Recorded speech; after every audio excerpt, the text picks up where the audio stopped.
संतांचे उपकार काय सांगो आता संतांचे उपकार मज निरंतर जागविती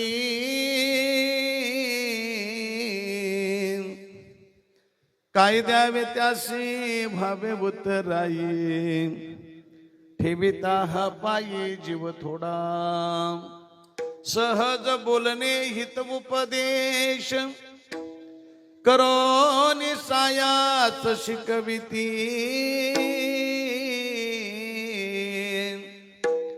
काय द्यावे त्यासी भावे उतराई ठेविता हा पायी जीव थोडा तुका म्हणे वत्स धेनु वेचे चित्ती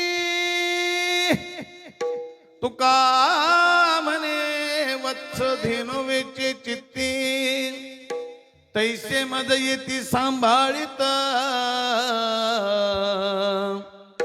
काय द्यावे त्यासे भावे उतराई ठेविता हा पायी जीव थोडा महायोग पिठे तटे भीमरथा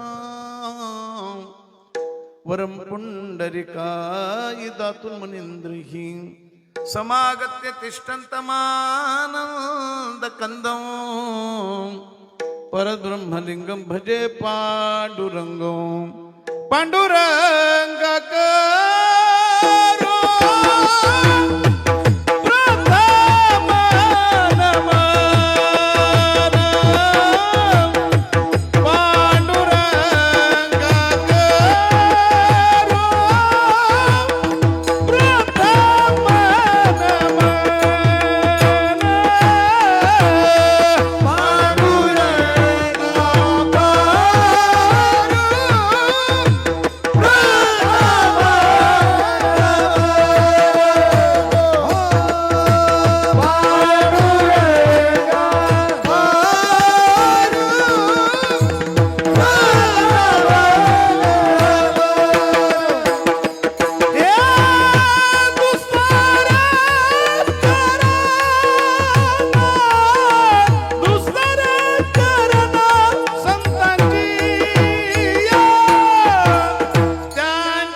पांडुरंगा करो प्रथम नमन दुसरे चरणा संतांची या त्यांच्या कृपादाने कथेचा विस्तारू बाबाजी सद्गुरु दास तुका जयांची केली स्मरण होय सकल विद्यांच्या अधिकरण तिची बंधू श्री चरण श्री गुरूंचे ते नमस्कारून आता नमो ज्ञानेश्वरा निवृत्ती उदारा सोपान देवा मुक्ताबाई नमो त्रिभुवन पावनी आद्यत्रय जननी देवांची मस्तक हे पायावरिया वारकरी संतांच्या या वारकरी संतांच्या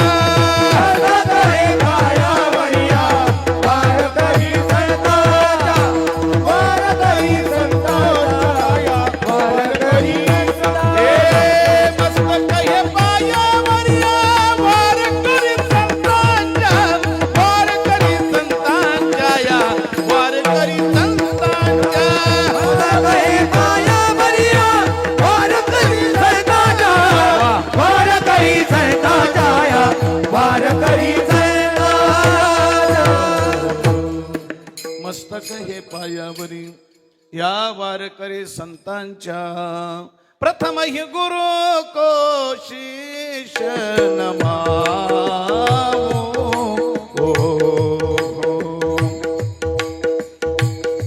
हरिचर चरणों में ध्यान लगाओ। मंगल भवन मंगलहारी प्रभु शुद्ध शरद अजिर बिहारी कहे विभीषण सुनो हनुमंता। राम कृपा बिन मिले नहीं संता। जय जय जय हनुमान गोसाई कृपा करहु गुरुदेव की नाही। राम सिया राम जय राम। राम सिया राम जय हे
मज निरंतर जागविती काय द्यावे त्यासी व्हावे उतराई ठेविता हा पायी जीव थोडा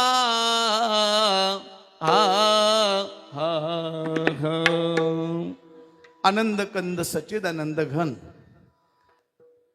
भगवान पंढरीश पांडुरंग परमात्मा यांच्या चरणार विंदी सेवा समर्पित करीत असताना तुम्हा सर्वांच्या समोर जो अभंग म्हणून दाखवला विश्वभूषण हिंदुस्थानाचं नाक महाराष्ट्राचं वैभव ज्यांनी नाचक्या तुचक्या मनुष्य शरीराचा गोळा मृत्यू लोकातून वैकुंठातून झळकवला असे महान साधू वैराग्याचे मूर्तिमंत पुतळे विश्ववंदनीय जगतवंदनीय जगद्गुरु तुकाराम महाराज त्या तुकाराम महाराजांचा 4 चरणांचा संतपर प्रकरणातला संतांबद्दल कृतज्ञता व्यक्त करणारा सुंदर असा बहुतेकांच्या परिचयाचा अभंग आहे। विठ्ठल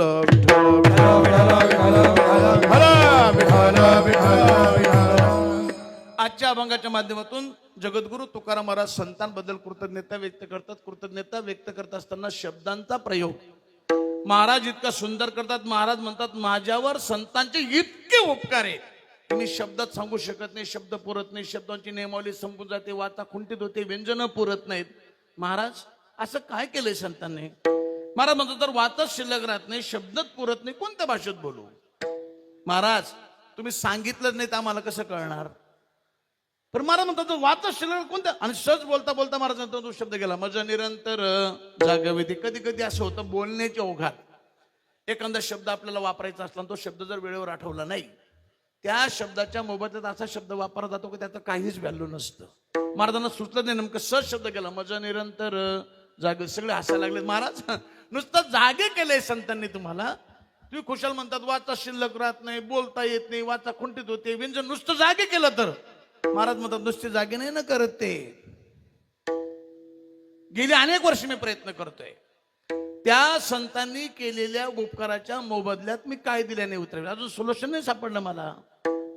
नवे नवे एका पारड्यात संतांचे उपकार, दुसऱ्या पारड्यात मी माझा जीव जरी ठेवला तरी जीव थोडा. ठेविता हा पायी जीव थोडा. महाराज नुसतं जागे केलंय तुम्हाला संत, तुम्ही अक्षरशः जीव द्यायला नाही घालत. नुसतं जागे केलं तर महाराज म्हणतात नुसते जागे नाही ना करत, ते सहज आपल्या जीवनात येतात, बदल घडवण्याचा प्रयत्न करतात. त्यातही जर त्यांना सक्सेस झालेत, आपल्या स्वतःच्या संसाराची राख रांगोळी झाली तरी चालेल, पण साधकाच्या जीवनात उजळ पडतात. करोनी सायास शिकविती सहज बोलणे, हित उपदेश करोनी सायास शिकविती. म्हणून मला प्रश्न पडलाय, काय द्यावे त्यासी व्हावे उत्तराई, ठेविता हा पायी जीव थोडा. महाराज काय केलं तुमच्या संतांनी? जागवले आणि शिकवले. शिक्षण संस्था कमी आहेत का?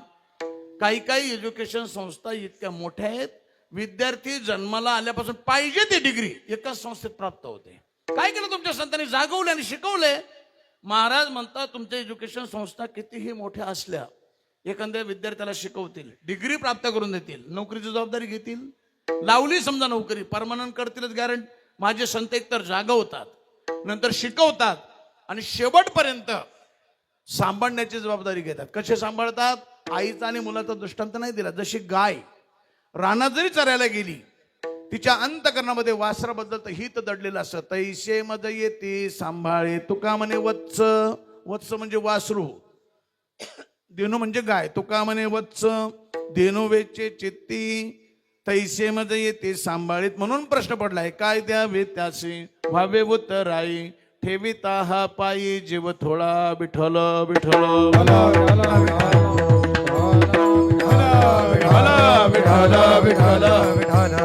अभंगाचा सरळ सरळ अर्थ तुम्हाला सगळ्यांच्या पुढे मांडलाय. कीर्तन 10 ते 12 होतं, झालंय 11:30 चालू. सिटीतला कार्यक्रम आहे, सध्या लग्नाची तीत भरपूर आहे. कार्यक्रम प्रासंगिक आहे आणि प्रासंगिक कीर्तनाला थोडस रंगदेवतेला यायला उशीर लागतो. सप्ताहातलं कसं वातावरण निर्माण झालेलं असतं, तशी तारीख मला पुढच्या महिन्यातली दिली होती. पुन्हा काही चेंजेस झालं, पुन्हा ब्राह्मणाने सांगितलं तारीख अलीकडे घ्या. अलीकडे तारीख घेतली गेली. आजची तारीख तशी माझी डोंबिवलीला गेली होती. शास्त्री महाराज आळंदीला आले, बरं ते म्हणजे आमचं आदराचं स्थान आहे. जसं फडणवीसांनी सांगितल्यावर महाजन वगैरे ऐकतात, तसं आम्हाला त्यांचं ऐकावं लागतं, म्हणजे आमच्यातले मुख्य आहेत ते. त्यामुळे त्यांनी सांगितलं, डायरी घेतली हातात, ती तारीख खोडली आणि ही तारीख लिहून काढली. ठीक आहे म्हणून येण्याचा 8 तास झाला. तसं कोपरगाव सिटीत कीर्तन पहिल्यांदाच आहे. तालुक्यात झाली भरपूर, पण सिटीमध्ये पहिल्यांदाच आलो. आणि बरीच लोक जी दिंडीच्या माध्यमातून येतात पंढरपूरच्या वाटेने, ते सगळी परिचयाची. एक नक्की सांगेल तुम्हाला, संतपर बोलत असताना, संतांबद्दल माहिती देत असताना, संतांच्या ही जी आपली संस्कृती आहे, ही हिंदू धर्मातली संस्कृती. मृत्यूच्या नंतरचे 16 संस्कार आहेत आणि जन्माच्या नंतरचे, जन्माला आल्यावर 16 संस्कार आहेत. लग्नापर्यंत 16 संस्कार आणि मृत्यूनंतर दिवसमान संपेपर्यंत 16 संस्कार आहेत. त्यातली मी तुम्हाला बारकाईने सांगेल. तुम्हाला मी जन्माचे सांगत नाही, मृत्यूनंतर जर एखादी व्यक्ती कोणी गेली, पहिल्या दिवशी 1 पिंड, दुसऱ्या दिवशी 3 पिंड, असे 10 दिवस 10 पिंड समर्पित केले जातात. पुन्हा दशगिरीच्या दिवशी 10 पिंड समर्पित करून उलट्या अंगठ्याने पाण्यातून तिलांजली दिली जाते. म्हणजे त्यांच्या आणि ऋणानुबंध आपले त्या दिवशी संपुष्टात आणले जातात. मग त्यांना आपल्या रक्ताच्या नात्यातून म्हणजे थोडं प्राणमुक्त केलं जातं. 10व्या दिवशी. 11वा दिवस हा काही समाजामध्ये 11व्याला महत्व आहे, 10व्याला महत्व नाही. 12वा दिवस हा कंपल्सरी असतोच. म्हणजे हिंदू धर्म संस्कृतीत कोणत्याही समाजाचे लोक असू देत. काही समाजात 11व्याला 10व्याला महत्व नाही, पण 13व्याला महत्व आहे. 13वा दिवस जास्त करून आपल्या मराठी समाजामध्ये जास्त करून गंधमुक्तीचा असतो. 13वा दिवस. 13व्या दिवशी महिलांना कुंकू लावण्यासाठी, अलंकार शिंगार करण्यासाठी परमिशन दिली जाते. पुरुषांना दाढी करण्यासाठी, या सगळ्या. जसं 10व्यालाच दाढी करतात, पण गंध वगैरे त्या दिवशी लावला जातो. 14वा दिवस हा आपल्यासाठी नाही, पण जर एखादी कोणी ब्रह्मचारी व्यक्ती गेली असेल, ज्यांनी संन्यास घेतलेला नाही पण लग्न केलेलं नाही, का वानप्रस्थ राहिलेली, जसे की महाराज आहेत, अशी जर कोणी व्यक्ती गेली तर त्यांचा 14वा हा आपल्या लग्नाच्या सोहळ्यापेक्षा मोठा सोहळा मनवला जातो. 14वा दिवस. उदाहरण आमच्या वारकरी शिक्षण संस्थेचे जेवढे गुरुवारी मंडळी आहेत, ज्यांनी लग्न केलेले पण संन्यास घेतलेला नाही, वानप्रस्थ राहिलेत, ब्रह्मचारी राहिलेत, आणि म्हणजे नैष्ठिक ब्रह्मचारी या सगळ्या लोकांसाठी 14वा दिवस महत्वाचा आहे. 15वा दिवस हा शिमोल्लंघनासाठी आहे. म्हणजे या गावातून त्या गावाला जाण्याची परमिशन शास्त्र त्या कुटुंबाला देतं 15व्या दिवसापासून पुढे. पण बरीच लोक 6-6 महिने काही घरातून निघत नाही, काही लोक काही विधी करत नाहीत. पण 15व्या दिवशी परमिशन दिली जातं बाहेर फिरण्यासाठी. 16वा दिवस आपल्यासाठी नाही, पण जर एखादी कोणी संन्याशी व्यक्ती गेली असेल, मला कोण म्हणतं संन्याशाचं लग्न होत नाही? नाना, आपल्या लग्नाच्या सोहळ्यापेक्षा संन्याशाच्या मृत्यूचा सोहळा खूप मोठा असतो. त्याला 16शी म्हणतात, 16शी. जर एखादा संन्याशी महात्मा कोणी गेला, त्या महात्म्याच्या समाधी अवस्थेच्या आधी, समाधी देण्याच्या आधी त्याच योग्यतेचा महात्मा त्या गादीवर विराजमान करून त्यांच्या करवी आलेल्या सगळ्या साधू संतांना, यजमानांना सगळ्यांना अन्नदान, वस्त्रदान, अलंकार, सुवर्णदान देऊन तो जो कार्यक्रम राबवला जातो त्याला 16शी असे म्हणतात. असे 16 संस्कार मृत्यूच्या नंतरचे आहेत. त्यानंतर मग एखादा जर पुरुष गेला असेल कोणी, तर कोणीतरी पाहुणा, मामा म्हणा, जावई म्हणा, जीव घालतात. एखादी महिला गेली असेल तर मावशी म्हणा, मामी म्हणा, आत्या म्हणा, जीव घालतात. काही समाजामध्ये, म्हणजे काही जिल्ह्यांमध्ये, समाजात नाही जिल्ह्यांमध्ये, नगर जिल्हा अर्धा, तिकडून सातारा जिल्हा अर्धा, पुणे जिल्हा पूर्ण 5.5 महिन्याचा कार्यक्रम राबवला जातो. 5.5 महिन्याचा कार्यक्रम वर्ष श्राद्धासारखाच होतो. वर्ष श्राद्धासारखाच राबवला जातो. आणि वर्ष श्राद्धाचा कार्यक्रम हा कंपल्सरी हिंदू धर्मसंस्कृतीमध्ये केला जातो. त्याला म्हणजे शास्त्रामध्ये कृतज्ञता सोहळा म्हटलेला आहे. कृतज्ञता सोहळा म्हणजे त्यांनी आपल्यावर जे उपकार केलेले आहेत, आपल्याला जे संस्कार घडवले, त्या संस्काराचे सगळे पाहुणे रावळून जो विरंगुळा केला जातो, जी विचारांची देवाणघेवाण केली जाते, काही धार्मिक कार्यक्रम राबवला जातो, तो कृतज्ञता सोहळा. तसंच आज कैलासवासी हरिभक्तीपर मच्छिंद्र नाना सोनवणे प्रथम वर्ष श्राद्ध ना, प्रथम वर्ष श्राद्ध. काही मंडळी पण राहते, हाही दिसते, काही मंडळी पुन्हा दरवर्षी पुण्यतिथीचा कार्यक्रम करतात. एखादं जर खरोखर विचारवंत आई वडील असतील, ज्यांनी मुलांवर चांगले संस्कार केलेले असतील, सगळ्या गोष्टी जर ते अगदी संपन्न असतील, तर ती मंडळी वर्ष श्राद्धाचा कार्य जसं ढोक मारत दरवर्षी करतात, इंदोरीकर करतात. आम्ही आमच्या आईवडिलांचे वर्ष श्राद्ध दरवर्षाला म्हणजे पुण्यस्मरण दरवर्षाला करतो. तसं काही 3 दिवसाचा कार्यक्रम, काही 1 दिवसाचा, काही 7 दिवसाचा. आता ते गौतम खटोड म्हणून आहेत बीडला, ते दरवर्षी आई वडिलांच्या स्मरणार्थ मोठा कार्यक्रम राबवतात. एक संस्कृती ज्या संतांनी आपल्या सगळ्यांना येतात. आणि मग त्यानंतर आता जर गरुड पुराण सांगायचं म्हटलं तर महात्मा कसा गेला, मग तो किती दिवस भटकत राहतो, त्याला गती कशी मिळते, या सगळ्या गोष्टींसाठी मग त्याला ते कथा पाहिजे, ते सगळं पुराण सांगायचं म्हटलं मग. आणि खरं तर आहे ना, या बाकीच्या कार्यक्रमांपेक्षा एखादी व्यक्ती जर कोणी गेली तर 10 दिवस गरुड पुराण वाचणारा एखादा माणूस आणून गरुड पुराण जर वाचलं तर माणसं जे शैराचाराने वागतात ते वागणं बंद होईल. गरुड पुराणामध्ये गती अशी दिलेली आहे, माणूस कधी जन्माला आला, कसा गेला, ते जाताना काय काय वेदना होतात, काय काय घटना घडतात, या सगळ्या गोष्टींचा उल्लेख त्याच्यात केलेला आहे. ज्या संतांनी हे सगळं लिहून काढले, ज्या संतांनी आपला संस्कार घडवले, त्या संतांबद्दल काहीतरी कृतज्ञता व्यक्त व्हावी म्हणून मुद्दामून संतपर प्रकरणातला 4 चरणांचा अभंग मी तुम्हाला सगळ्यांच्या पुढे म्हणून दाखवलाय. प्रामुख्याने जगद्गुरु तुकाराम महाराज आजच्या अभंगाच्या माध्यमातून 3 प्रश्न उपस्थित करतात. पहिला प्रश्न आहे, महाराज असे कोणते उपकार मानतात? महाराज म्हणतात बोलता येत नाही, सांगता येत नाही, फिटत नाही, शब्द पुरत नाही. उपकाराचे काय प्रकार आहेत का? होय, उपकाराचे 3 प्रकार आहेत. काही उपकार प्रयत्नांनी फेडतात, काही उपकार फेडण्याच्या आवश्यकता नाही, कर्तव्य म्हणून केलेले असतात, आणि काही उपकार असे तुम्ही किती प्रयत्न करा फिटतच नाही. महाराज यातले नेमके कोणते उपकार मानतात? हा पहिला प्रश्न आहे. दुसरा प्रश्न आहे, जगद्गुरु तुकाराम महाराज नेमके कोणत्या संतांबद्दल बोलतात? अनेक पंथ आहेत, अनेक संत आहेत, केलेली झालेली, आडनावाची, परमार्थातली, प्रपंचातली, राजकारणातली, पांढऱ्या कपड्याची, भगव्या कपड्याची, पिवळ्या कपड्याची, गुलाबी कपड्याची, काळ्या कपड्याची, काही बिन कपड्याची, खडाव घालणारी, आडवानी हिंडणारी, एकांतात लोकांतात राहणारी, अनेक प्रकारची संत आहेत, अनेक संप्रदाय आहेत. महाराज नेमके कोणत्या संतांचं वर्णन करतात? हा दुसरा प्रश्न आहे.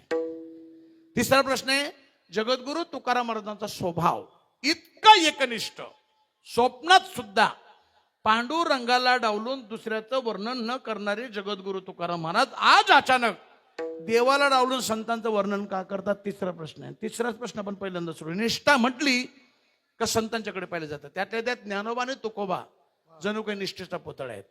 ज्ञानोबांची निष्ठा सांगतो तुम्हाला. ज्ञानोबा सांगतात, देवा या भूतलावर तू सोडलं मला दुसरं काहीच आवडत, तुझी शपथ घेऊन सांगतो, तुझी अनवाही नगा देवराया तुझी अनवाई नगा देवराया तुझी अनवाई नगा देवराया तुझी अनवाई नगा देवराया हे बहुवड सिजवा पासोनिया बहुवड सिजवा पासोनिया बहुवड सिजवा पासोनिया बहुवड सिजवा पासोनिया कानडिया विठोबा कानडिया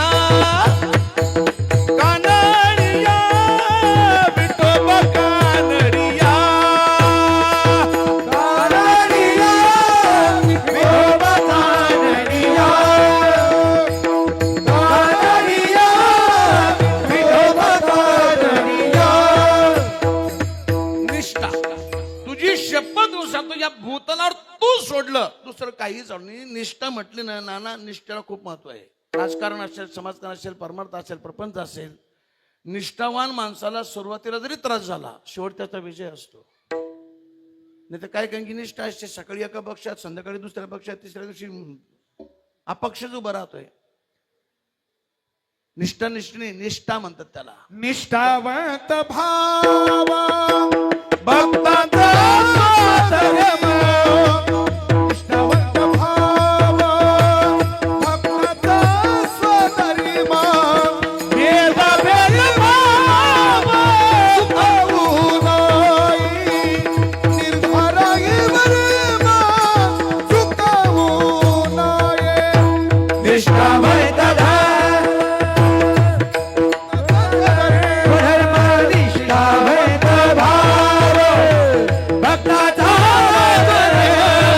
निर्धाराई वर्म सुखावू नाही निर्धाराई वर्म सुखावू नाही निष्ठावंत भाव देवाला डावलून स्वप्नात सुद्धा पांडुरंगाला डावलून दुसऱ्याचं वर्णन न करणारे जगद्गुरु तुकाराम. आज अचानक असं काय घडलं की महाराज देवाला डावलून संतांना बसतायत. त्याचं कारण सांगितलं. आता इथे बरीच जुनी वारकरी मंडळी बसलेली आहे. माझ्या अभ्यासाप्रमाणे जगद्गुरु तुकाराम महाराजांचं वाङ्मय अजून मोठमोठ्या विद्वानांना कळलं नाही.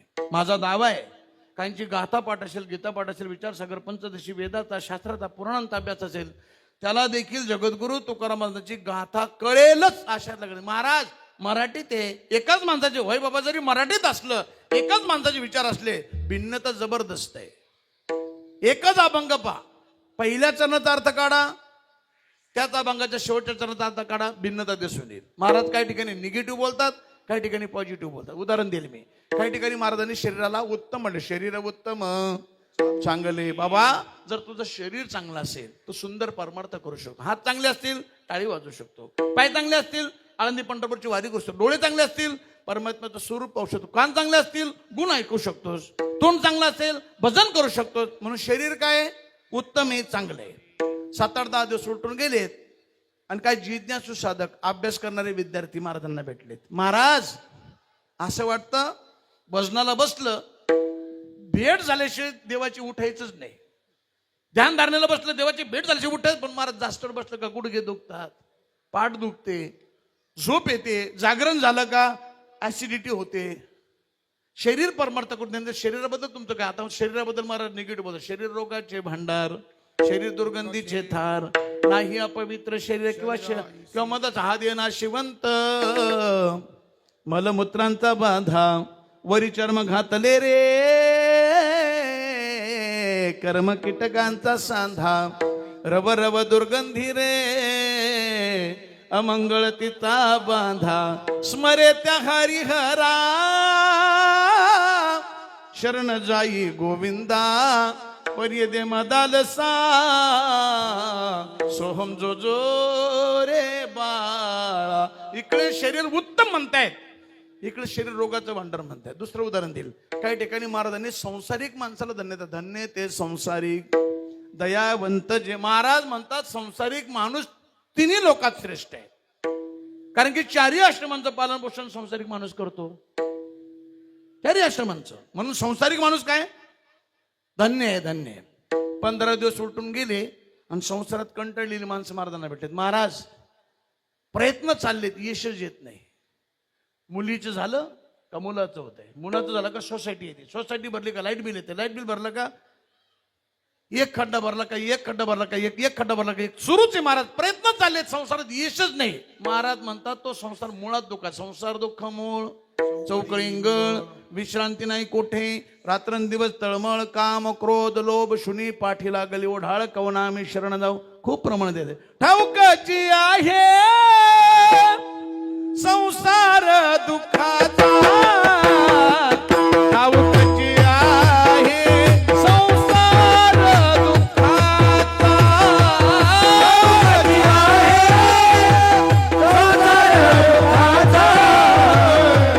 ठाऊकाची आहे संसार दुःखाचा.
सुखाचा विचार नाही कोठे. इकडे म्हणतात संसारिक माणूस धन्य आहे, इकडे म्हणतात संसारामध्ये सुखाचा विचार करणारी माणसं मूर्ख आहेत. काय अर्थ काढाल तुम्ही?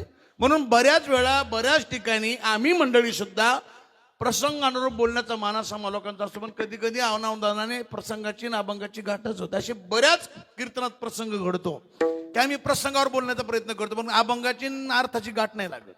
मी उदाहरण देईल तुम्हाला.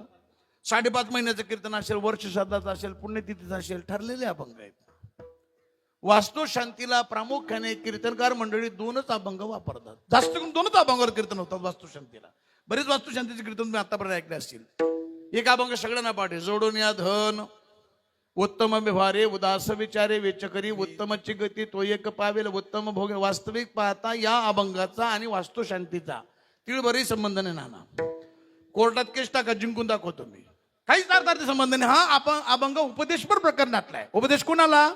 ज्याला जीवनात काहीच करता आलं नाही, ज्यांना धनाचा संचय करता आला नाही, ज्याचं आचरण चांगलं, ज्याचा व्यवहार चांगला, ज्याला समाजात प्रतिष्ठा नाही, त्याच्यासाठी महाराज उपदेश करतात. बाबा तुला पुढे यायचंय का? मग एक काम कर, जोडून या धन, पण कसं? उत्तम व्यवहाराने कमव. शेवटी असं ते ठेवू नकोस, उदास विचारे विचार, त्याने काय होईल? तुला उत्तम गती प्राप्त होईल. हा उपदेश केलाय. पण मला कीर्तन कशा निमित्त आहे? वास्तुशांती निमित्त. ज्यार्थी वास्तुशांतीचं कीर्तन त्यार्थी वास्तू उभी राहिली. ज्यार्थी वास्तू उभी राहिली, बिन पैशाची वास्तू उभी राहते का? त्यार्थी धनाचा संचय झाला. ज्यार्थी धन प्राप्त झालं, कुठेतरी याचा व्यवहार झाला. ज्यार्थी व्यवहार झाला, समाजात कुठेतरी प्रतिष्ठा मिळाली. मग याला या उपदेशाची आवश्यकता काय? किंवा दुसरं उदाहरण, मी वास्तुशांतीच्या दिवशी कीर्तनच ठेवलं पाहिजे असं का शासनाने कायदा काढलाय का? काही नाही. एखाद्या माणसाने ठरवतो होम माऊंट ठेवू शकतो, एखादा सोलो वादन, एखादा भजन स्पर्धा, एखादा प्रवचन, एखादा भागवत कथा, एखादा सप्ताह ठेवू शकतो, एखादा हरिपाठ ठेवू शकतो. पण ज्या अर्थी त्या माणसाने वास्तुशांतीला कीर्तनाचं आयोजन केलंय, तो चांगल्या आणि धार्मिक विचारांचा आहे, त्याला या उपदेशाची आवश्यकता काय? पण बहुतांश लोकांना अजून गाताच नाही. अजून एक अभंग घेतात. निरंजनी आम्ही बांधी येले. नीर म्हणजे पाणी, अंजनी म्हणजे पलीकडे. आम्ही तिथे महाराज म्हणतात कशा स्वरूपात? निराकार, निराभास. जर आकारच नाही, भासाचं कारण शिल्लक राहत नाही. निराकार निराभास राहील त्या घराचा आणि दगड मातेच्या घराचा अर्थार्थी काय संबंध आहे? वास्तुशांती का करावी 5च मिनिटात सांगितले जाते. आज प्रसंग वेगळा आहे, मी सांगत नाही. पुन्हा कधी गाली भेटता आठवण करून मी सांगेल. 5च मिनिटं लागतात सांगायला. 4च कारणे. वास्तुशांती का करावी? 4च कारणे 5च मिनिटात सांगून मोकळ होते. त्यासाठी एवढा 6 चरणाचा अभंग घ्यायचा आणि मग ते उपदेशपर अभंग आहे आणि वास्तुशांतीला वापरायचा आहे.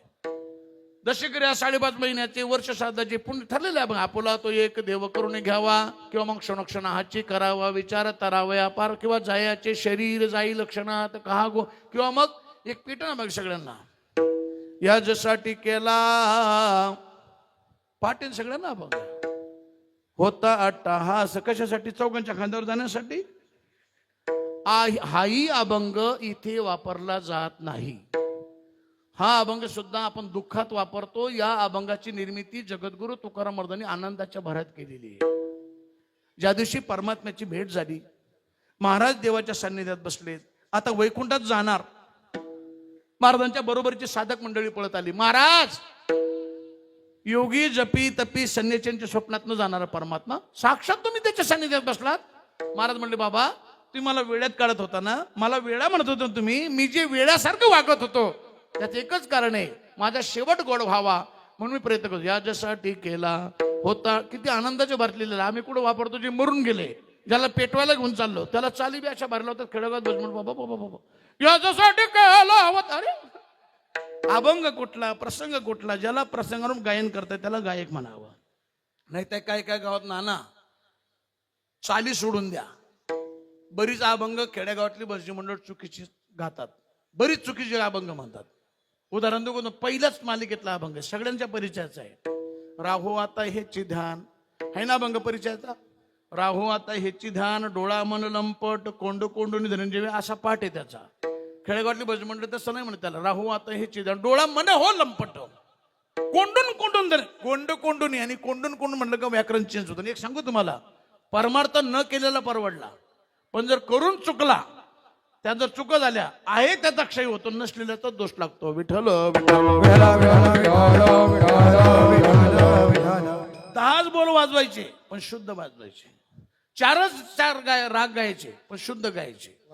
4च अभंगावर कीर्तन करणारी फेमस झालेली महाराष्ट्रातली डझनभर कीर्तन तुम्हाला मी सांगे. कीर्तनकार 4च अभंग महाराष्ट्र पिंजून काढला पण शुद्ध. याचं त्याच्यात हे त्याला दोष लागतो, दोष त्यातला जाऊ दे. आणि मी त्याच्या पलीकडे जाऊन सांगणार, एवढं जरी तुकोबारांची गाथा अवघड असली सर्वसामान्यांना तर कळतच नाही.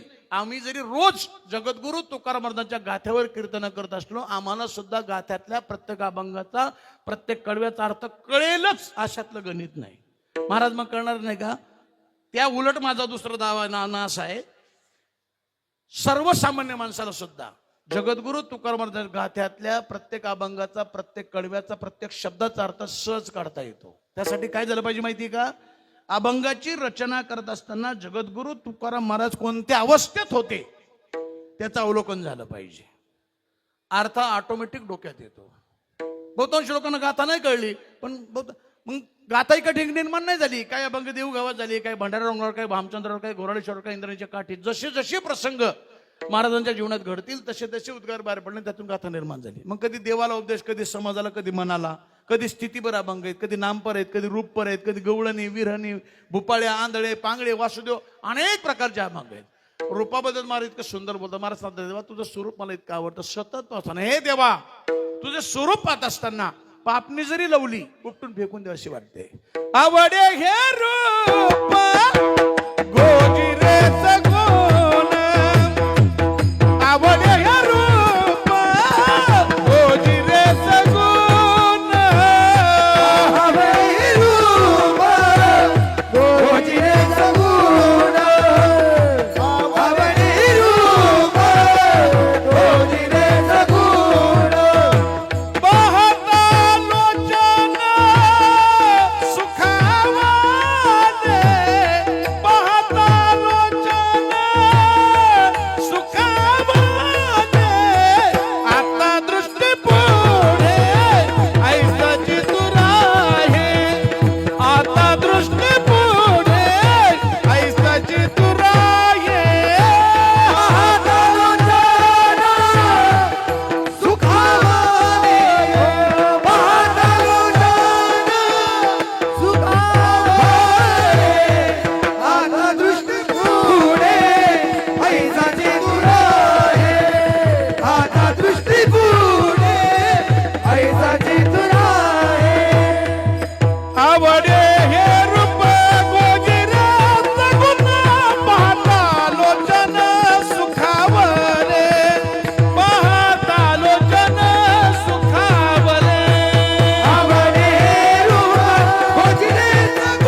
सुख मिळतं, पाहता लोचन सुखावल्याने. देवा तुझं स्वरूप पाहण्याची सवय माझ्या मनाला लागल्यामुळे त्यांनी काही पाहायलाच मागत नाही. लाचावले मन लागली से गोडी ती जीवे न सोडी ऐसे झाले.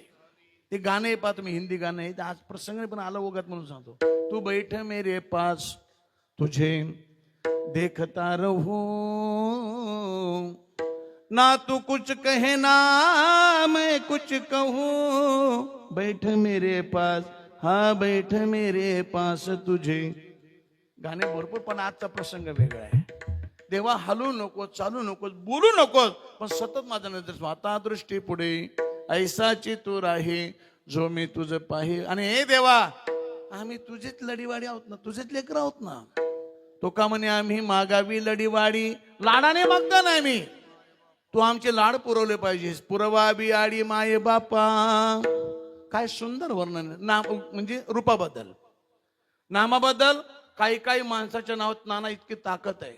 माणसात ताकद नसती, फक्त नावात ताकद आहे. नाव सांगा फक्त तरी थरकाप सुटतो, थरकाप. आजही 350 पावणे 400 वर्षे छत्रपती शिवाजी महाराजांना जाऊन झालेत. आजही शिवाजी महाराज प्रत्येकाला वेगळे भासतात. वीराला वीर भासतात, शूराला शूर भासतात, शिलवानाला शिलवाल भासतात, कुलवानाला कुलवाल भासतात. दुश्मनाला आजही थरकाप सुटतो महाराजांचं नाव ऐकल्यावर. फक्त नाव सांगा. एक उदाहरण देईल, म्हणजे माझ्या जीवनात घडलेली घटना आहे. एकदा मी, म्हणजे पहिले काही अशी प्रसिद्धी नव्हती, कीर्तनकार नव्हतं, विद्यार्थी अवस्थेत धर्मशाळेत राहायचं, मधुकरी मागून खायचं.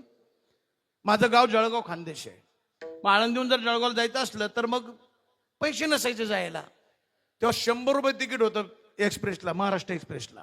महाराष्ट्र एक्सप्रेस जाते ना इथून, ते 100 बी नसायचे. बऱ्याच वेळा मी विदाऊट तिकीट जायचो. रात्री 10ला ती गाडी असायची, गाडीत बसायचं जनरल डब्यात. टीसी तपासायला आला का बाथरूमला जायचं, टीसी गेला पुन्हा बाहेर यायचं. एकदा गंमत अशी झाली शास्त्रीजी, गाडी म्हणजे जी खरं आहे ते बोलायला हरकत नाही. गाडी पुण्यावरनं धकली आणि गाडीला त्या दिवशी गर्दीच नव्हती. 7-8 मुसलमानाची पोरं गाडीत बसली. जिथं मी ज्या डब्यात होतो त्याच कंपार्टमेंट मध्ये ती बसली. मी वरती झोपलो होतो. आता 7-8 मित्र म्हणून त्यांचा धिंगाणा सुरू झाला. आपल्याला काय करायचं, मी आपलं झोपलो होतो. एक तर आपल्याकडे तिकीट नाही, काही नाही, पाय नाही. आपल्या गरीबाने पडलो होतो एका बेंचवर मी आपलं पाहिजे की धिंगाणा करता करता गाण्यांचे बेंडे खेळायला, बेंडे खेळता खेळता जोक खेळायचे. जोक खेळता खेळता त्यातल्या एकाने जो जोक सांगितला, माझी तळपायच्या मस्तकात घेतो. म्हणला एक हिंदू का लड़का था. घडलेलं आहे बरं का हे खरं. एक हिंदू का लड़का था, वो बार बार चिल्ला चिल्ला के कह रहा था मुझे, हमारे शिवाजी महाराज ऐसे थे, हमारे शिवाजी महाराज वैसे थे, हमारे शिवाजी महाराज ने ये किया, हमारे शिवाजी महाराज ने वो किया. फिर मेरे को गुस्सा आ गया. फिर मैंने बोला, ए क्यों शिवाजी महाराज चिल्लाता है, तुम्हारे शिवाजी महाराज की तस्वीर हमारे लोगों ने टॉयलेट में लगाए. मला असा राग आला, म्हटलं उठून फाडूनच काढावं याला. पण विचार केला, एक तर पायी नाही, हे 7-8 रात्रीचा टाइम, मी एकटो ढकलून दिलं ट्रेन मधून, तर तपास लागायचा नाही आपला. मी मग जिथं शक्ती झालं तिथं युक्ती वापरायला लागते. मी थोडं 15-20 मिनिटं अजून शांत बसलो. राग प्रचंड होता डोक्यात, पण दाखवलंच नाही. उठून बसलो. त्यांनी काही जोक केला की मी हसायचं नाटक करायला लागलो. हळूहळू खाली उतरलो, त्यांच्यात बसलो, त्यांच्यात मिसळलो. मग हळू म्हणलं, भैया एक बात बोलू. हा बोलिए. आप गुस्सा नहीं करेंगे ना? नहीं करेंगे. आपने थोड़ी देर पहले बोला था ना शिवाजी महाराज के बारे में. हाँ बोला था. आप बोले थे शिवाजी महाराज की तस्वीर आपके लोगों ने टॉयलेट में लगाई होगी. आपके लोग कुछ भी कर सकते, लगा सकते, लेकिन क्यों लगाई तुम्हें पता नहीं, मैं बता सकता हूं. फिर बताओ, गुस्सा नहीं करेंगे ना? नहीं करेंगे. शिवाजी महाराज की तस्वीर आपके लोगों ने टॉयलेट में क्यों लगाई आपको पता है? आपके लोग कुछ भी खाते, बड़ा खाते, छोटा खाते, खट्टा खाते, मीठा खाते, हजम नहीं होता है.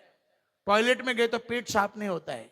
शिवाजी महाराज की तस्वीर इसलिए लगाई है, हमारे शिवाजी महाराज की तस्वीर देखी, फारा फारा संडास होती है. विठल विठल महाराज आज भी पाहिले तरी त्यांना थरकाप सुटतो. मावळे सोडून द्या, नुसतं त्यांचे फोटो पाहिला तरी त्यांना काही माणसाच्या नावात ताकद असते. हो, मुंबईला एकदा गाडी अडवली. बऱ्याच वेळा सांगितलं मी, आता आज शॉर्टकट सांगतो. मुंबईला एकदा गाडी अडवली. मी नेमकं दगडी चाळीतून कीर्तन करून आलो होतो, अरुण गवळींच्या तिथून. त्यांचं कार्ड खिशात होतं. पोलीस गाडीच सोडित नव्हते. 2-2.5 तास झाले. 4-4.5 हजार मी त्यांना द्यायला तयार झालो, गाडीच सोडिनात. 2-3 तास तिथं गाडी अडून धरली. शेवटी ते अशा शब्दात बोलायला लागलेत मला. हे कारण की पहिले एक तर गाडीला लायसन नाही, मला पायी नाही, गाडीच्या काचा गॉगल, पेपर नाही गाडीला, त्यामुळे गाडीच धरून ठेवली, सोडीतच नव्हते. नंतर ते अशा शब्दात बोलायला लागले. ते शब्द मी कीर्तनात मी वापरू शकत नाही, तुम्ही ऐकू शकत नाही. नंतर मी विचार केला, म्हटलं तर हे ऐकतच नाही, काही बोलायला लागलेत. कार्ड काढलं, 2-4 बटणं दाबली. महाराज कोणाला फोन लावता? मी म्हटलं यांना लावतो, काहीतरी पक्ष आहे त्यांचा. तो पक्ष सिम्बॉल पाहिला. महाराजची गाडी आहे, जाऊ दे, महाराजांची गाडी जाऊ दे. 2.5 तास 4,500 रुपये देऊन पोलीस जी गाडी सोडित नव्हते.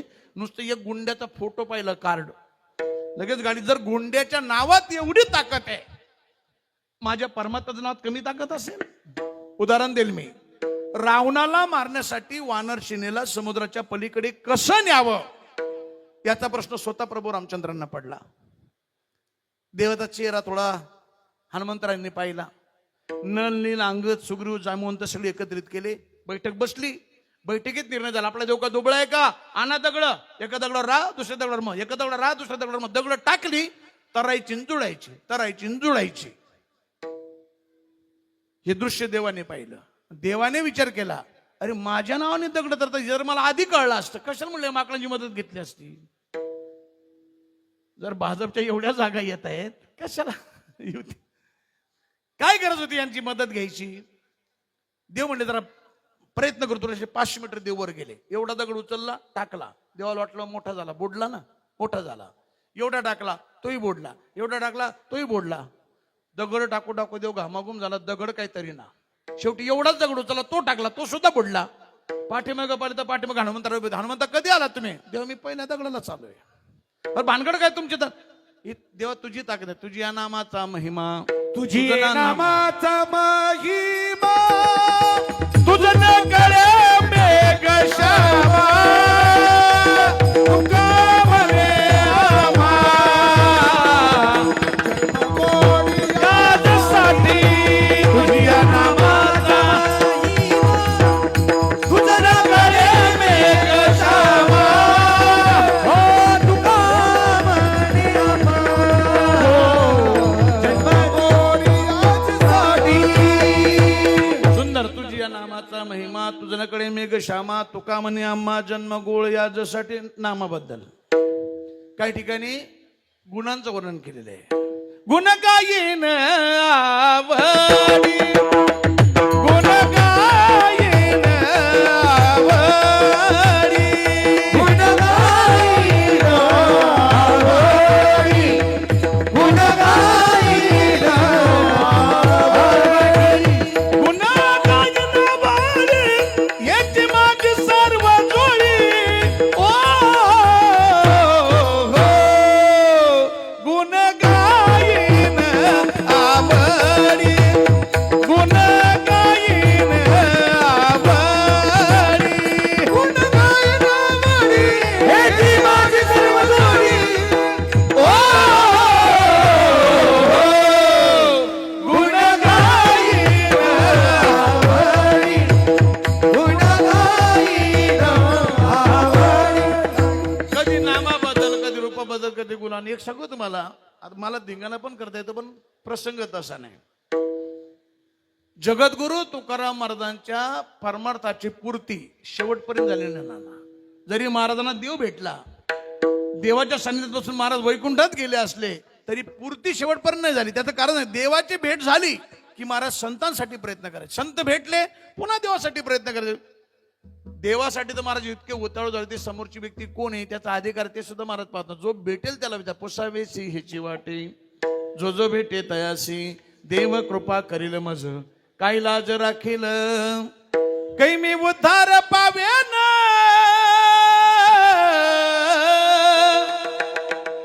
काही कृपा करील नारायण, ऐसे तुम्ही सांगा संत जन, करा समाधान चित्ता माझे.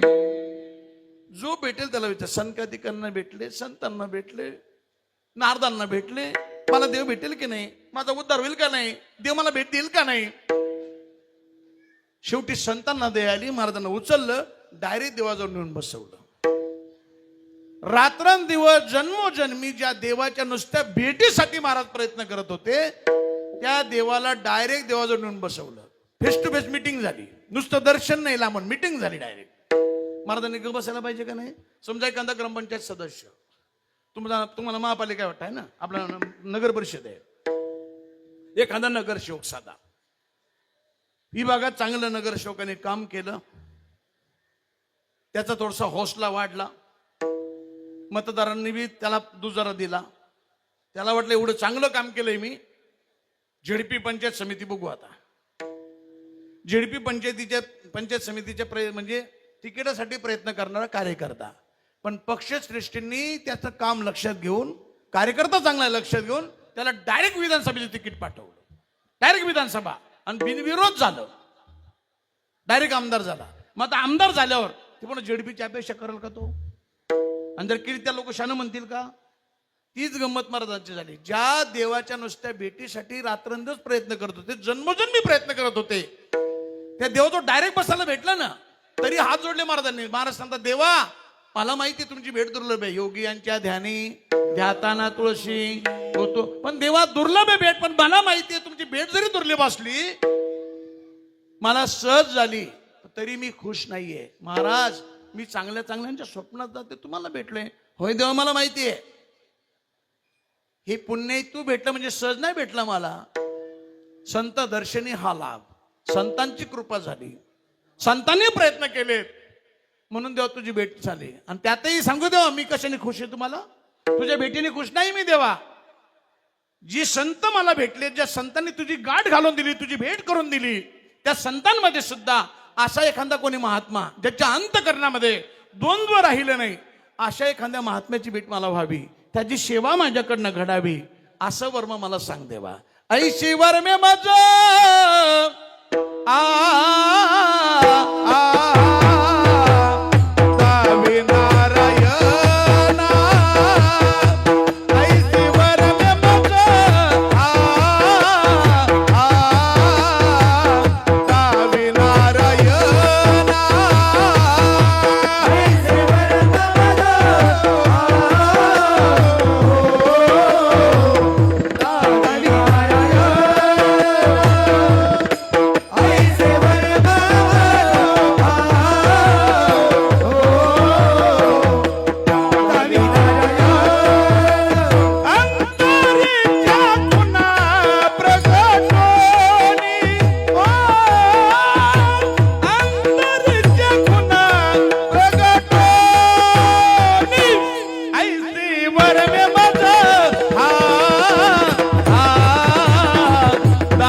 संत भेटल्यावर देवासाठी त्याचं एकच कारण, जगद्गुरु तुकाराम महाराजांच्या दृष्टीने देव आणि संत ही वेगवेगळी नव्हते.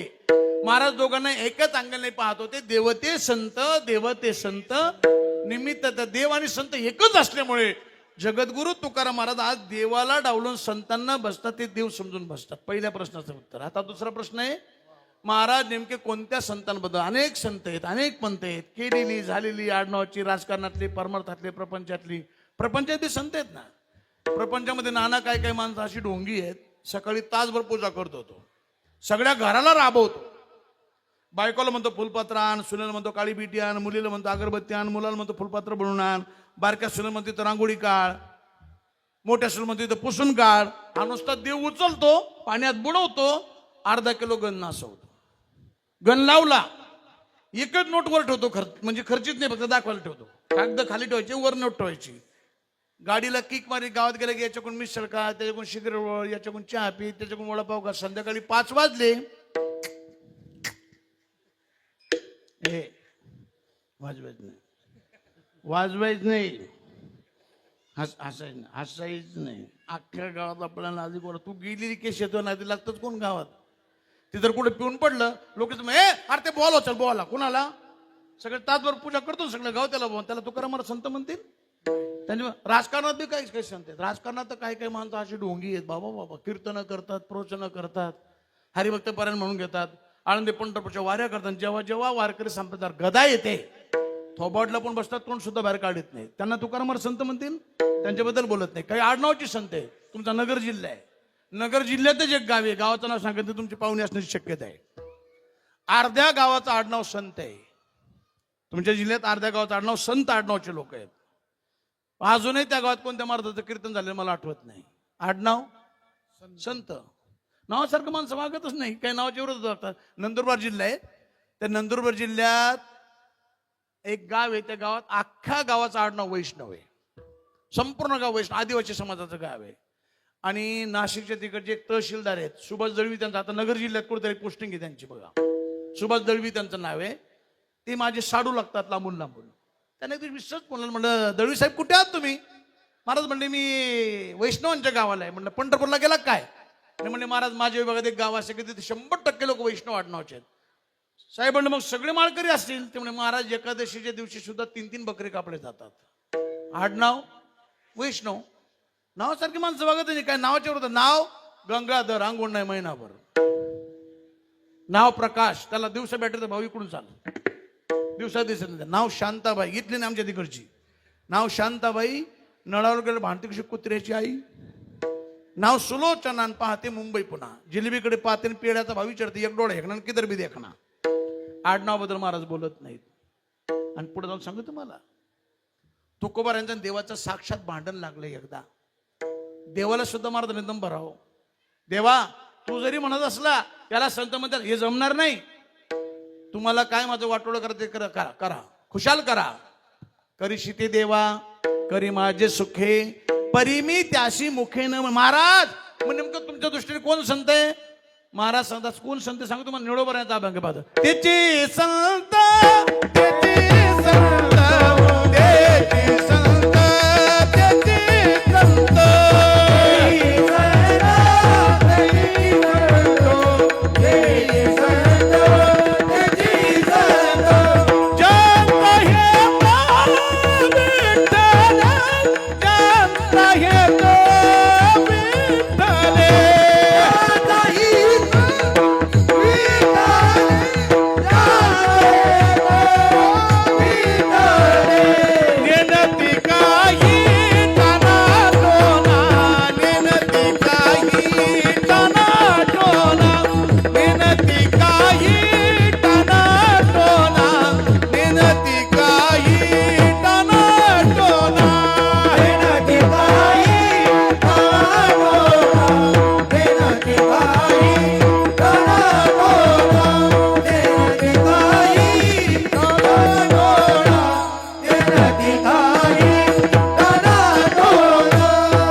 सतत नामस्मरण करतात. महाराज म्हणतात मी त्यांना संत म्हणतो. म्हणजे कोणते म्हणतात त्या, तो कोणत्या संप्रदायाचा असो, ते आमच्या दृष्टीने संत आहेत. त्या संतांबद्दल महाराज. दुसरा प्रश्न होता. आता तिसरा प्रश्न आहे, महाराज नेमके कोणते उपकार मानतात? मी मगाशी 3 प्रकार पाडलेत. काही उपकार फेडतात, काही फेडण्याची गरज नाही, काही फेडत नाहीत.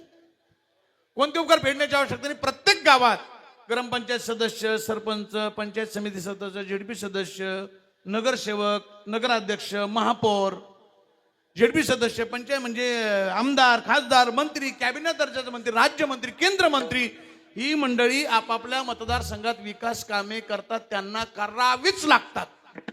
एक माणूस उठला, महाराज आमच्या साहेबांचे आमच्या गावावर इतके उपकार आहेत, आम्ही मेलो तरी फेडणार नाही. साहेबांनी घरची जमीन विकली का? जनतेचा पैसा जनतेसाठी खर्च केला. या उपकारांना फेडण्याची आवश्यकता नाही, कर्तव्य म्हणून केलेले उपकार आहेत. हे उपकार फेडण्याची गरज नाही. काही उपकार प्रयत्नाने फेडतात. समजा आता शास्त्री महाराजांची दिंडी आहे, आम्ही बऱ्याच वेळा दिंडीमध्ये जातो. शास्त्री महाराजांनी आग्रह केला, महाराज यावर्षी तुम्ही अमक्या अमक्या तारखेला या आणि अमक्या अमक्या ठिकाणी कीर्तन करा. नेमकं त्या तारखेला मला जायला जमलं नाही, कीर्तनही करायला जमलं नाही.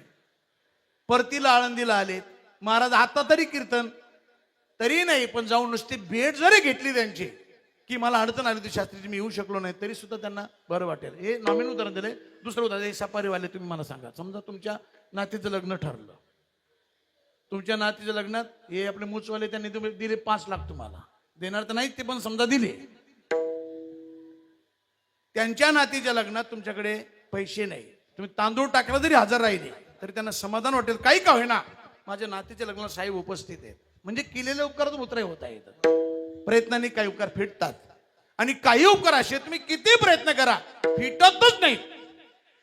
असे कितीतरी उपकार संध्याकाळपर्यंत सांग, एवढे उपकार आपण फेडू शकत नाही. मी त्रोटक उपकार तुमच्या पुढे त्रोटक सांगतो तुम्हाला. पहिले उपकार आपल्यावर भगवान परमात्म्याचे आहेत. जेव्हा भगवान परमात्म्याने सुंदर शरीर दिले, शरीर म्हणजे सर्वसामान्य नाही, 84 लक्ष योनी, एका योनीत 1 कोटी वेळा जन्म घेऊन मग मनुष्य शरीर मिळतं. 1 कोटी गुणिले काळा की कसं, म्हणजे कॅल्क्युलेटर चालणार नाही त्याला. बरं, जंक्शन आहे मनुष्य शरीरासारखं जंक्शन. काही होता येतं, नरकाची प्राप्ती करून घेता येते, वैकुंठात जाता येतं, देव होता येतं, संत होता येतं, पुढारी होता येतं, वारकरी होता येतं. शिवाजी महाराज माणूसच होते, ज्ञानोबारे माणूस होते, तुकोबारे माणसाच्याच वेशात होते. साक्षात भगवंताने सुद्धा अवतार घेतले. ते सगळी जरी देव असला तरी पण देव होता येतं ना, संत असून सुद्धा. देवाला सुद्धा काही होता येतं माणसाला. नरेंद्र मोदी होता येतं, बाळासाहेब ठाकरे होता येतं, शरद पवार होता येतं, अब्दुल कलाम होता येतं. ठरवता आलं पाहिजे. काय माणसं ठरवत नाही. बरं, यूज अँड थ्रो आहे. नाना मला सांगा, गाड्या महागड्या गाड्या आल्यात आता मार्केटमध्ये, 2-2, 5-5 कोटीच्या गाड्या आहेत. समजा तुम्ही 50 लाखाची गाडी घेतली, 40 नंबर घेतला, तुम्हाला 30 गाडी बसायला आवडते, तुम्ही ती गाडी सोडून दुसऱ्या गाडीत बसतच नाही. अचानक गाडी तुमची कुठेतरी धडकली, तुम्हाला काही लागले म्हणून गाडीचं नुकसान झालं. तुम्ही घरचे म्हणायला लागले, नाना आता ही गाडी वापरू नका, दुसरी वापरा, जाऊ दे, ही गाडी आपण रिप्लेसमेंट करून टाकू कंपनीला किंवा विकून टाकू रिपेअर करून. ते म्हणे नाही, माझा चॉईस नंबर आहे, गाडी मला हीच पाहिजे. तुम्ही शोरूमला फोन लावला, सांगितलं पैसे किती लागू द्यात, इन्शुरन्स कमी पडला मी देईल, पण गाडी जशी होती तशी बनवून पाहिजे. भेटणार का नाही गाडी बनवून? कंपनीला काय, त्यांनी शोरूमला ती गाडी लावली, पटकन पार्ट जेवढे डॅमेज होते तेवढे काढले, नवीन पार्ट टाकले, गाडी पुन्हा जशी होती तशी बनवून भेटते. कोणत्याही कंपनीची गाडी असली तरी ती बनवून भेटणार. जगाच्या बरोबर एकच कंपनी अशी आहे, त्या कंपनीत मॉडेल पुन्हा रिपेअर होत नाही. त्या कंपनीचं नाव आहे संत अँड विष्णू कंपनी, आणि त्याचं प्रोडक्शन आपण सगळे आहोत. आता तुमच्यातलंच मॉडेल साधं नाही, rough and tough, Mahindra and Mahindra. जोरात गाडी धडकली, चाक मोडलं. एकच चाक आहे ना, आता मला मोडलं समजा चाक, भेटेल काय ओरिजिनल चाक?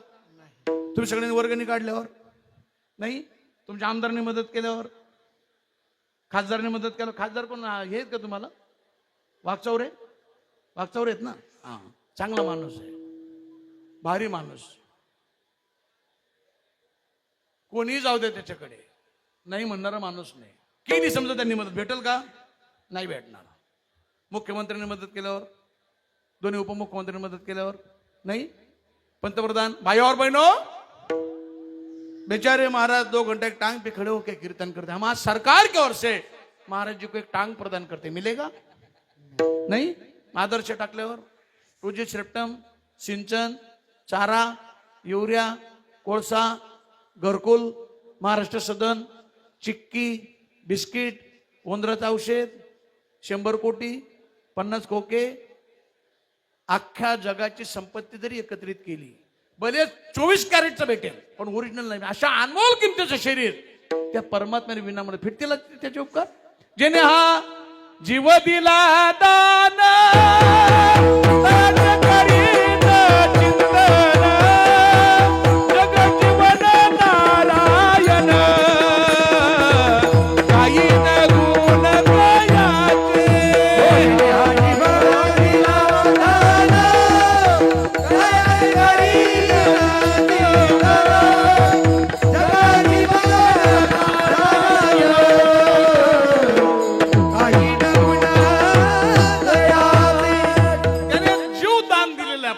फेडू शकतो देवाचे उपकार. पहिले उपकार परमात्म्याचे आपण फेडूच शकतो. दुसरे उपकार आपल्यावर या पृथ्वी मातेचे.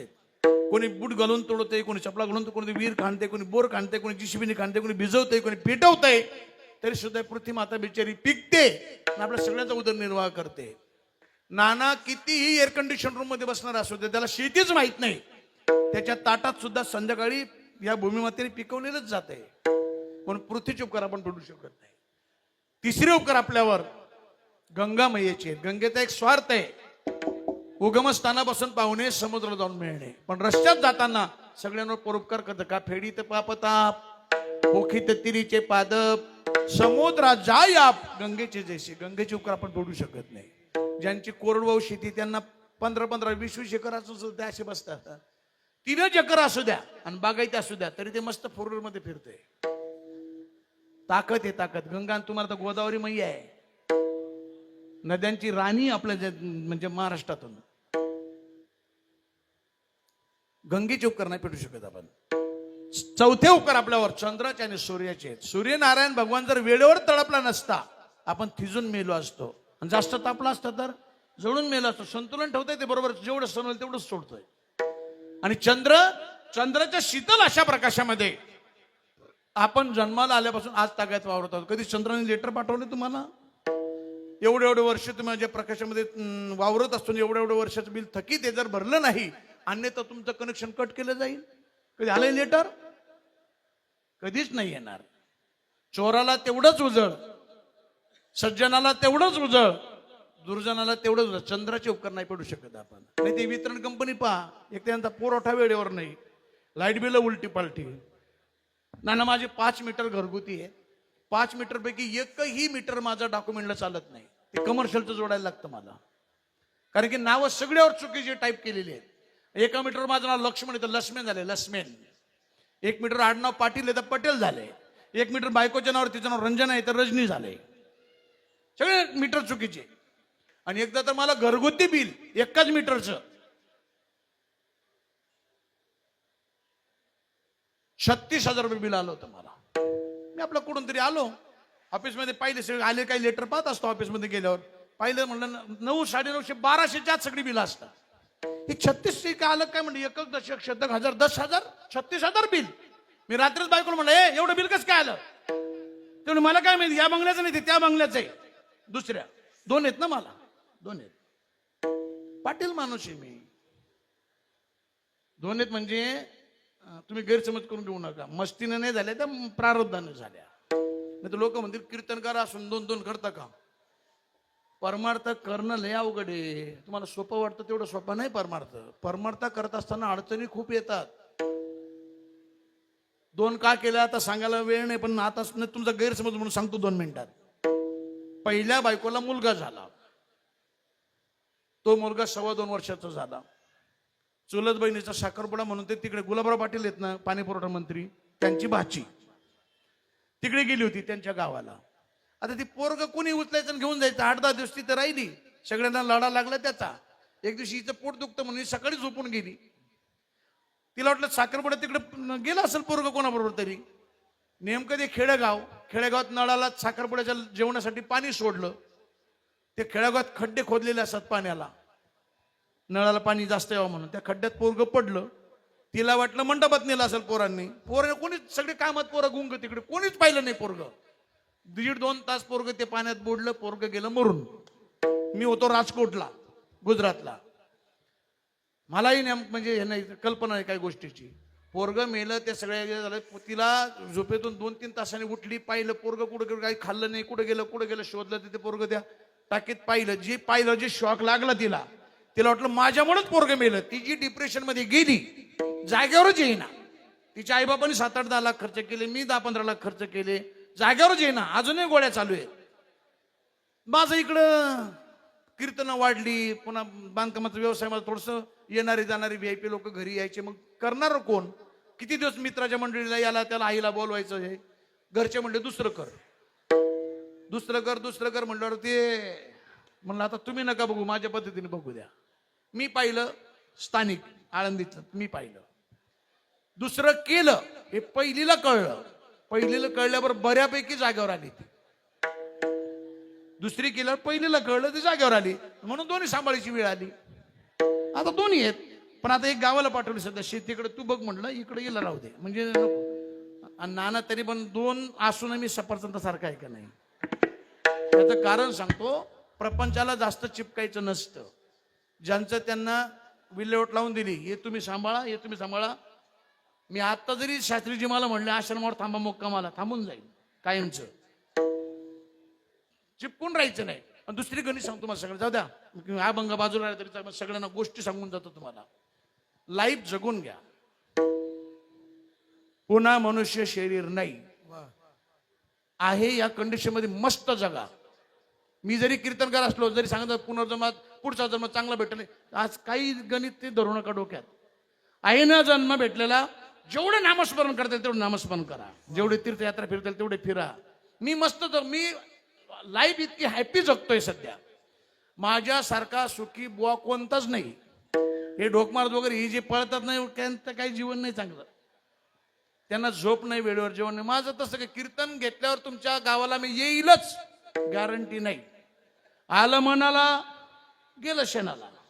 फेकलं टोपलं बसलं उन्हाला, काही हे का. मी मस्त नवीन पिक्चर पिक्चर मी पाहतो, पाहिजे ते कपडे वापरतो. मी दरवर्षी गाडी चेंज करतो, दरवर्षी गाडी बदलतो. 6 नाही तर 7च वर्ष एका घरात राहतो. घर बदलायचं. अरे काय आहे, 100 वर्ष जगायचं, 100 मी पूर्ण जगत नाही आपण. मस्त जगून घ्या. फक्त एक आहे, आपल्या जगण्याने दुसऱ्याला त्रास होणार नाही याची दक्षता घ्या. जीवनात काहीच कमी पडणार नाही. विठ्ठल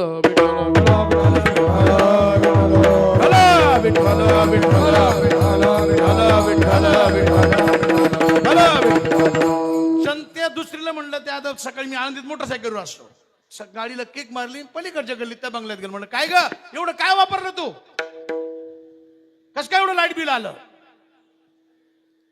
तुम्ही जरी आता गेलात आणि जर विचारलं महाराज कुठे गेले, आवाज थोडासा, जर महाराज कुठे गेले तुम्हाला ती विचाराने कुठून आले, काय काम आहे, एकदम म्हणजे बोळ आहे. ती म्हणलं मला माहित नाही काय बाबा. मी MSCBच्या ऑफिसात गेलो, तिथे कोल्हापूरच्या तिकडचं पाटील आडनावच म्हणजे इंजिनियर होतं, पोरकसच होतं.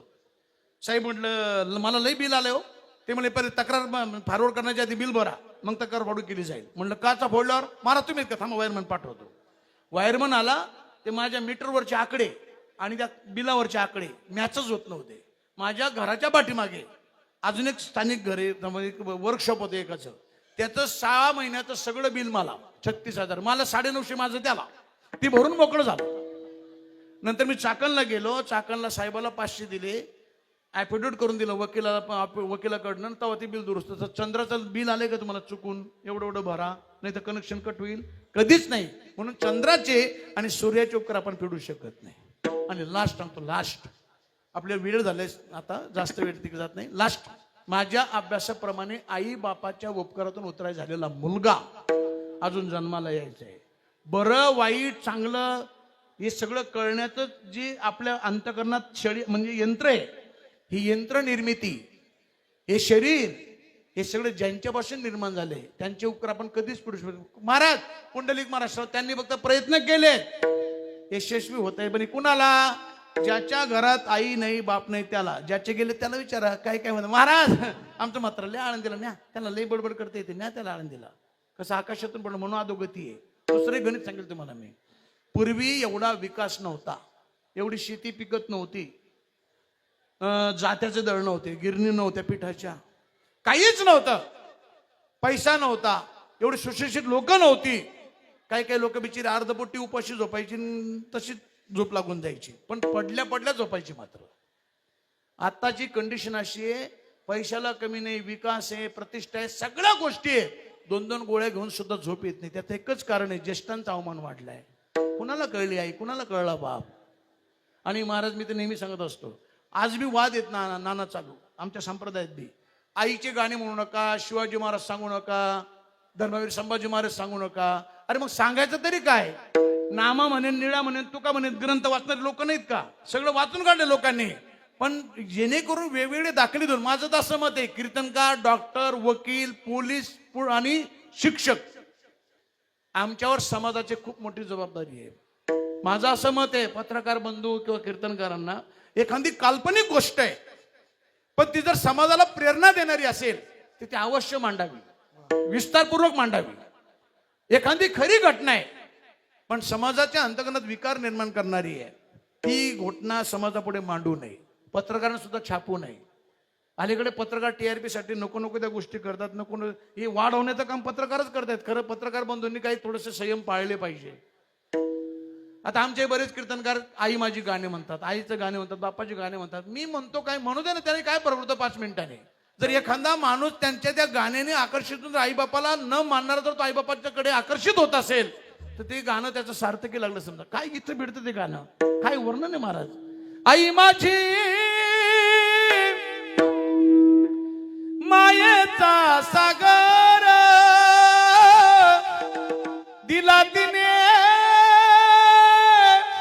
जीवन आकार, मायेचा सागर जीवनाधार. आई माझी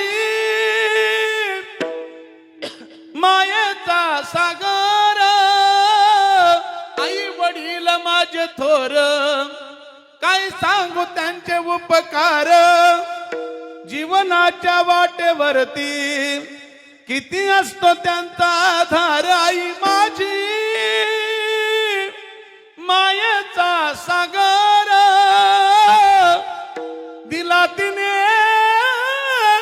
जीवन आकार. बालपण आठवा तुमचं. ही जी ज्येष्ठ मंडळी ती, तुम्ही लहान असताना गिरण्या नव्हत्या, या सगळ्या गोष्टी नव्हत्या. आपली आईने आजीने तुम्ही ऐकलं असेल कधी, जात्याचं दळण असायचं, शेती एवढी पिकत नसायची. जेवढं पीठ निघेल, जेवढं धान्य असेल तेवढं दळून, जेवढं पीठ निघेल तेवढ्याच भाकरी बनवायच्यात आणि घरातल्या सगळ्या कर्त्या पुरुषांना द्याव्यात. उरली तर त्या माऊलीला, त्यातून जी उरेल कोरभर त्यातली काढून ठेवणार. माझं लेकरू येणार, दुपारी त्याला भूक लागणार, झाकून ठेवायची, लपून ठेवायची. कामाला शेतात जरी गेली सारखं लक्ष लेकराकडे असायचं. लेकरू दिसलं, नागरटी असली तरी, ढेकळा असली तरी, काट्या असले तरी, ऊन असलं तरी, पाऊस असला तरी, चिखल असला तरी, तळप त्या उन्हात, रख रख त्या रानात, राहिली समाजासाठी तू ग कष्टाच्या घामात. कधी मिळेल मुठभर घास, कधी घडे तिला उपवास. ओल्या मातीतून चालताना तुळविले काट्याचे फास. आई माझी मायेचा सागर दिला तिने जीवन आकार. नबीची चांदणी तू ग चंद्राची कोर, तुझी शीतल छाया मला हवी जीवन भर. तुझ्या शीतल छायेमध्ये उभं आयुष्य जगेन. आई देवापासी मी ग पुन्हा तुलाच ग मागेन. आई माझी मायेचा सागर दिला तिने जीवन आकार. विठ्ठल विठ्ठल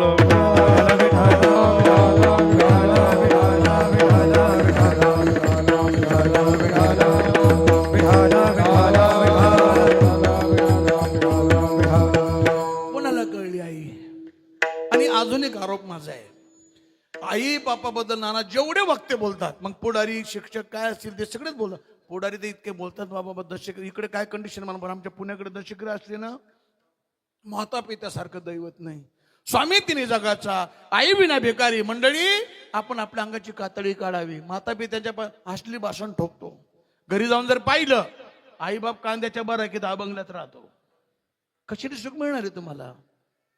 अजून एक आरोप आहे माझा, आई बापाबद्दल बोलत असणारा शास्त्रीजी कोणताही वक्ता जास्त करून आईचा जो उदो करतो, बापाबद्दल फारसं बोललं. बाप काही नाही का आपल्या जीवनात, बापाची भूमिका काही नाही.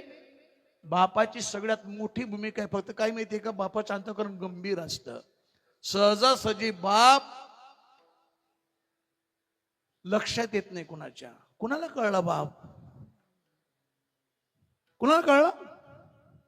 मी बाप सांगेल तुम्हाला, इथे जेवढ्या माता मावल्या बसल्यात, तुम्हाला सगळ्यांना रोज एक चिंता असते, उद्या काय करावं.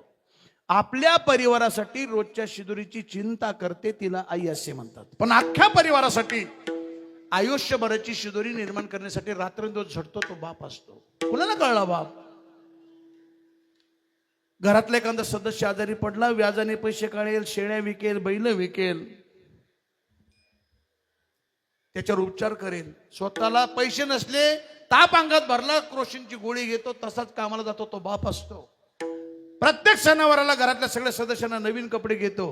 पैसे संपले, फाटलेली बनियान शर्टाखाली झाकून तसाच पाहुण्यांच्या स्वागताला उभा राहतो तो बाप असतो.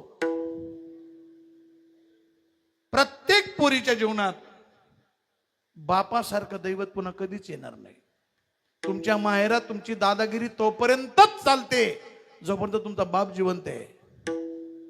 भाऊ तुम्हाला साडी घेईल, चोळी घेईल, भाऊजाई जीव लावेल, सगळे जीव लावतील, पण मायेने तुमच्या गालावरून डोकावून हात फिरवणार बाप नसेल तिथं तुम्हाला करमणार नाही. बापाचं अंतकरण फार वेगळं आहे. कुणाला कळला बाप? एखाद्या लग्नात तुम्ही गेलात ना, लग्नाला डेकोरेशन पाहू नका.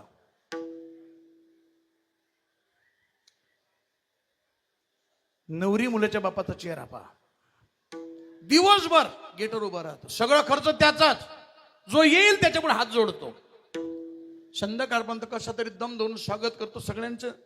लग्न लागलं, आता मुलगी गाडीत बसायला जाणार, मग मात्र त्याचं अंतकरण भरून येतं. बाण फुटतो त्याचा, बांधल्या पेंडीचा सुटलाचे आळा, तृण रानो माळा पांगलेशे, या न्यायाने ते दसा दसा होसका बोसकी रडतो. हळूच जावयाजवळ जातो, हात जोडतो, सांगतो आपल्या पोरापेक्षा कमी वयाचा जावय, फेटा बांधलेला असतो, फेट्या सकट पायावर नतमस्तक होतो. जावाई बुवा, तळाताच्या पोळासारखं लेकरू सांभाळलंय मी, काही गोष्टी येत नाहीत तिला, जीव लावा, सांभाळून घ्या.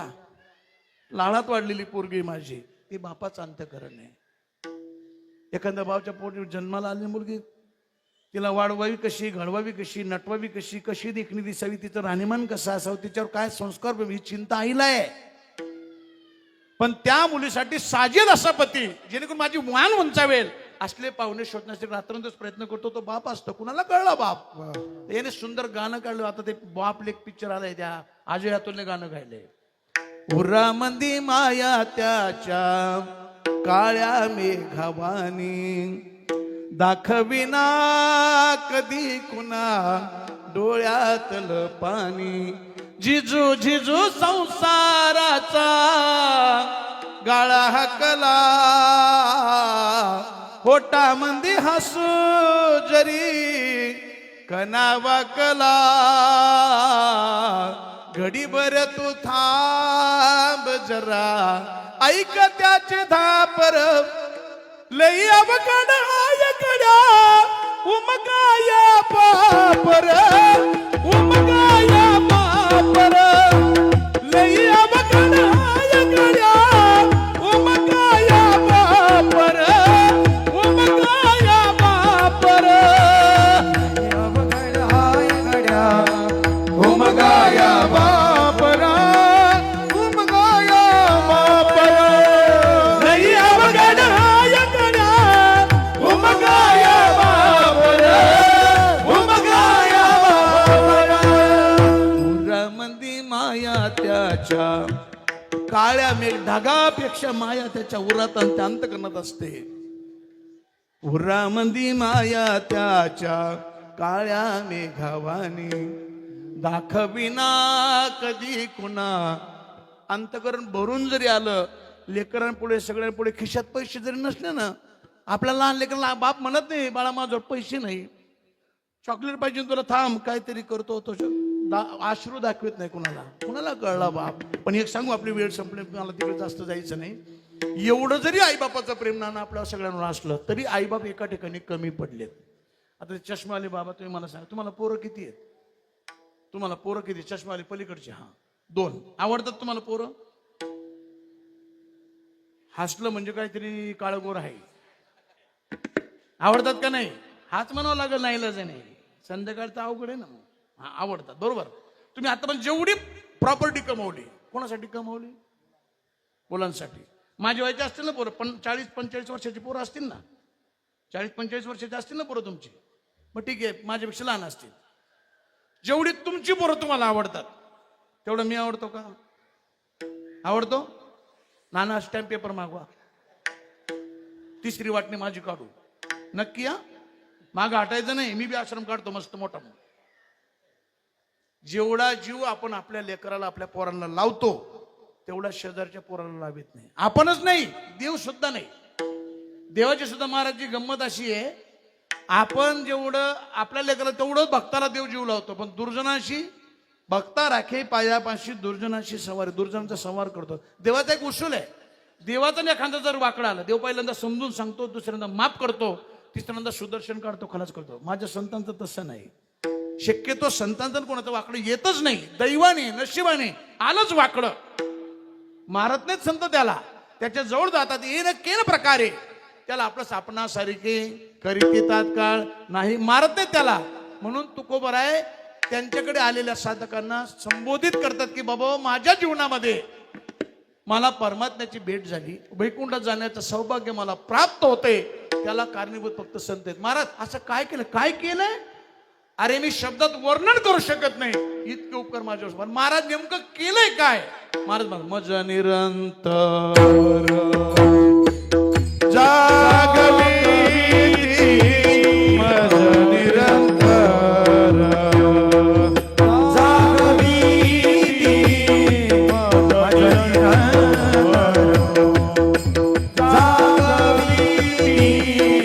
मज निरंतर.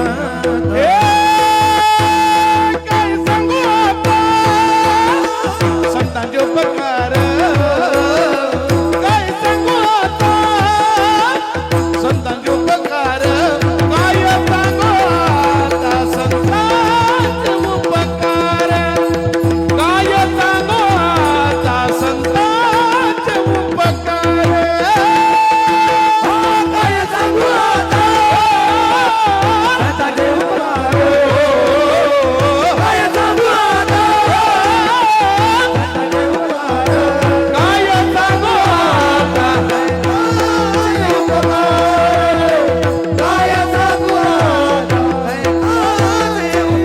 आता.